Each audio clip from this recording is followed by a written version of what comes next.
السلام عليكم سود وهذا أصبتكم الجنة كيسون كل سود وهذا مقال كنا مانتا بل أنت أين بلا مقال كن فضل هذا وصلت تاسي بس كلام لكن بلا كنا فرور maanta waxa barnaamijkeena ku qaada dhigi doona dawladda Usmaaniyiinta qaybta 86 ninka lagu magacaabo Gunduus ahna Usmaan walaalkiisa oo musalsalkan door weyn ka qaatay ayaa musalsalka hareero u yeelay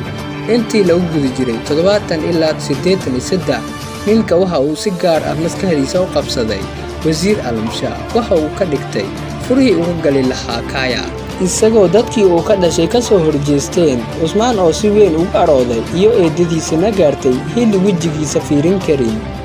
Gunduus waxa uu ku socdaa wadadii adeerkiisa doontaa Gunduus Usmaan gacantiisa muusalubsan doona mise qaladkiisu dib u sahi doona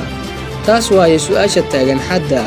aniga fikradeyda haddaan ka dhiibto Gunduus Usmaan gacantiisa ayuu sababsan doona maxaa yeelay ninkan dhibaato badan ayuu sababay